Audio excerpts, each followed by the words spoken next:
Eritrean Women's Association of North America. محبر دك أنستيو إريتراويان أب سمن أمريكا. جمعية المرأة الإريترية في أمريكا الشمالية.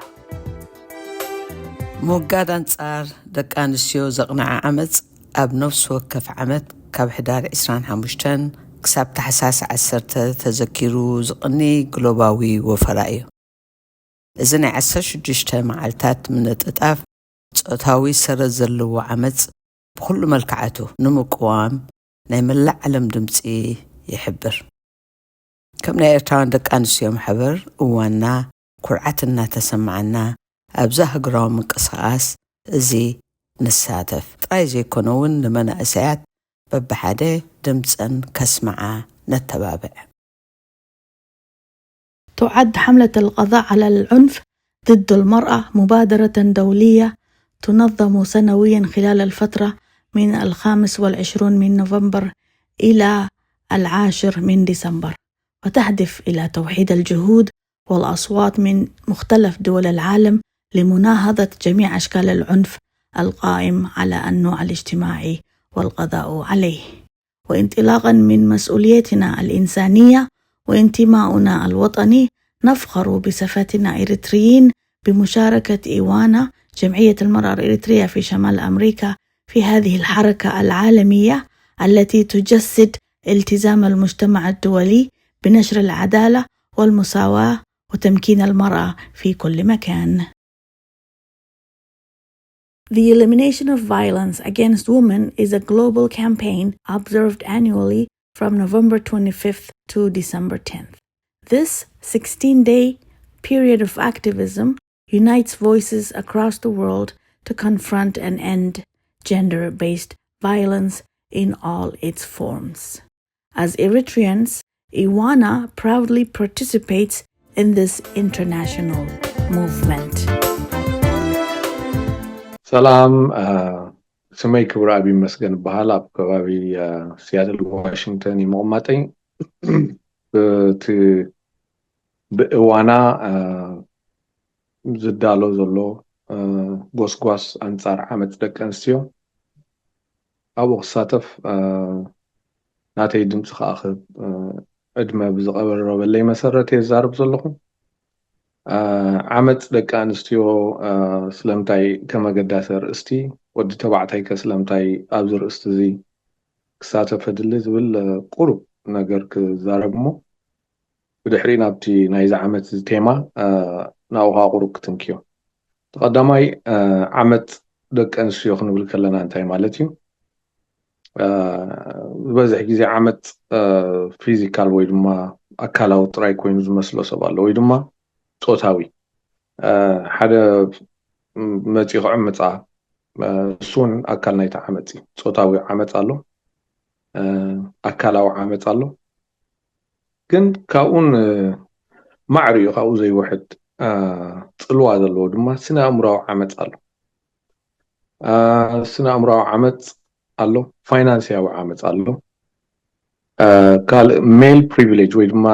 ተባዕታዊ ወይ ድማ ነቲ ባህሊ ተጠቂምካ ናይ ወዲ ተባዕታይ ልዕልነት ተጠቂምካ ነታ ጓል ኣንስተይቲ እናናኣስካ ወይ ድማ እቲ ዘለካ ምትእስሳር ምስቲ ሕብረተሰብ ምስ ገለ ተጠቂምካ ነታ ጓል ኣንስተይቲ ኣብ ምንኣስ ዝግበር ዓይነት ዓመፅ ኣሎ ካልእ ብዙሕ ዓይነት ዓመፃት እዩ ዘሎ እዚ ዓመፅ ዘብሎ ንኩሉ ናይ ሓባር ረቋሒ ነገር ግን እንታይ እዩ እቲ ዓማፂ ነታ ዓማፂት ንኽቋፃፀራ ንኽመልካ ወይ ድማ ንኽውንና ካብቲ ዝግብኦ ንላዕሊ ንኽውንና ዝጥቀመሉ ናይ ምቁፅፃር ወይ ድማ ናይ ማኒፑሌሽን ናይ ምሕባል ሜላ እዩ እቲ ኣብ መወዳእቱ እንታይ እዩ ኮንትሮል እዩ ማለት እዩ እንተ ሓቢሉ እንተ ፈራርሒኡ እንተ ጓዕቢዑ ክቋፃፀረካ ክፍትን ከሎ ሓደ ዓመፀካ ኣሎ ማለት እዩ ገሊኡ ኣካል ክጥቀም ክእል እዩ ገሊኡ ቅልፅሙ ክጥቀም ክእል እዩ ገሊኡ ገንዘቡ ክጥቀም ክእል እዩ ገሊኡ ኣብቲ ማሕበረሰብ ዘለዎ ሽም ክጥቀም ክእል እዩ ገሊኡ ከዓ ካልእ ዝኾነ ይኹን ሜላ ክጥቀመሉ ክእል እዩ ስለዚ እቲ ዓመፅ ዝበሃል ትርጉም ብፍላይ ብደቂ ኣንስትዮ ምዃኑ ድማ ተስምረሉ እሞ ደቂ ኣንስትዮ ደቂ ተባዕትዮ መፃኢ ኣለዋ እንዴን ዝብል ሕቶ ክመፅእ ግቡእ እዩ ኣሎ ከዓ ከምኡ ዝገብራ እሳኣና ኣይብልኒ ክንክሕዶ ኣይንኽእል ኢና ግን ስታቲስቲካሊ ወይ ድማ ብሕሳብ ብፀብፃብ ተደኣ ክሳይ ጌርናዮ ተደኣ ርኢናዮ እቲ ደቂ ተባዕትዮን ደቂ ኣንስትዮ ኣብ ደቂ ኣንስትዮ ዝገብርዎ ዓመፅ እምብዛ ይበዝሕ እምብዛ ድማ ናብ ሞት የብፅሕ ስታቲስቲካሊ ኣብ ኣሜሪካ ሓንቲ ጓል ኣንስተይቲ ሰለስተ ጓል ኣንስተይቲ ዳ ሰለስተ ደቂ ኣንስትዮ ኣብ መዓልቲ ይሞታ ብሰሪ ዘቤታዊ ዓመፅ ማለት እዩ ስለዚ እቲ ዓመፅ ዝያዳ ብሰለስተ ዕፅፊ ኣብ ደቂ ኣንስትዮ ከም ዝዛዙ እቶም ናይ መፅናዕቲ ክኢላታት ይዛረቡ ስለዚ ኣብ ኣንፃር ደቂ ኣንስትዮ ክንዛረብ ክንብል ከለና ስለዚ እዩ ማለት እዩ ስለምንታይ ከም ወዲ ተባዕታይ ብዛዕባ እዚ ርእስቲ ዝዛረብ ኣለካ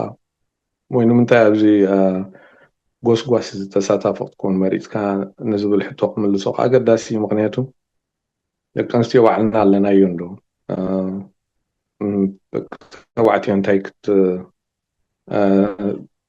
ነቲ መሊሱ ዶ ኣይንእስን እዩ ነተን ደቂ ኣንስትዮ ዝብል ሓሳባት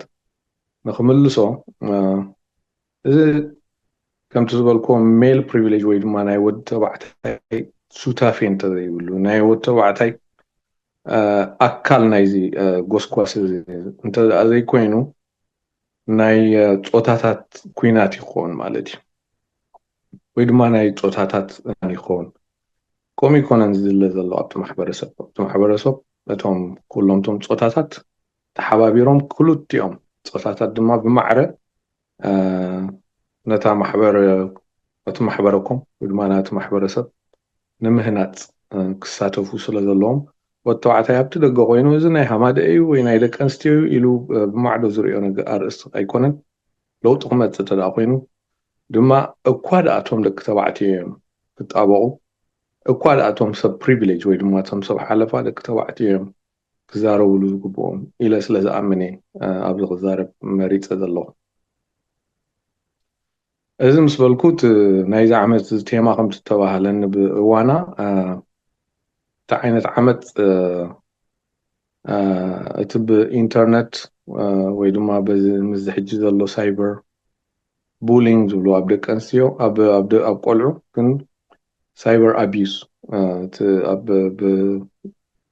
ብኢንተርነት ብማሕበራዊ ሜድያታት ዝፍኖ ኣብ ልዕሊ ደቂ ኣንስትዮ ንምንኣኣስ ብፍላይ ድማ ከም ሴክሹዋል ወይ ድማ ከም ናይ ፆታዊ ንብረት ጌርካ ምጥቃስ ብኣካላተንን በቲ ናታተን ውልቃዊ ሂወትን ኣብ ሳርፌስ ኣምፂኻ ወይ ድማ ኣብ ደገ ኣምፂኻ ብምቁንፃብ ከም ሓንቲ ክትዛረብ ዘይግባኣ ኣብ ክንዲ ሓሳብ ኣብ ክንዲ ክረትዕዋ ወይ ድማ ሓሳባታ ክገብርዎ ዝፍትኑ ንኣካላታን ነቲ ካልእ ባህርያታን ኣምፂኻ ከም ሓደ ታርጌት ወይ ድማ ከም ሽቶ ምግባር እዚ እውን ካልእ ዓመፅ እዩ እዚ እውን ኣብ ደቂ ኣንስትዮ ዝግበር ንኣካላተን ወይ ድማ ከም ሓንቲ ሴክሹዋል ኦብጀክት ናይ ግብረ ስጋ ታርጌት ጌርካ ቆፂርካ ወይ ድማ ኣካል ጌርካ ቆፂርካ እንዳናኣስካ እናጓዕባዕካ እናፈራራሕካ ብዙሕ ንሰምዕ ኢና ስእሊ ክድርብዮ ክዝርጉሐ ከም ዝተዘይጌርክ ገለመለ ዝበሃል ምክንያቱ እቲ ሕብረተሰብ ንዓኣ እዩ ነታ እምኒ ክድርብየላ ዝህወኽ ንዓኣ እዩ ክፈርዳ ቀዳምነት ዝሓስብ ኣብ ዝበዝሕ ኣብቲ ባህሊ ኣብ ባህልና ጥራይ ዘይኮነስ ኣብ ዝበዝሕ ባህልታት እዚ ድማ ደው ክብል ኣለዎ ጓል ኣንስተይቲ ናይ ግብረ ፆታ ኦብጀክት ዘይኮነት ሓሳባ ነብሳ ኣተሓሳስባ ምርጫታታ ልክዕ ከም ወዲ ተባዕታይ ክትግምገምን ክትቁፀርን ክትፅብፀብን ከም ዘለዋ ኣብቲ ሕብረተሰብ ድማ እዚ ስፍራ እዚ ግቡእ ስፍራ እዚ ክወሃባ ከም ዘለዎ ነዚ ጎስጓስ እዚ ንኽድግፍ ወይ ድማ ድምፀይ ክህብ እየ ኣብዚ ቀሪበ ዘለኹ ፀኒልኩም ስለ ሰማዕኩም ነመስግነኩም ይቐኒየለይ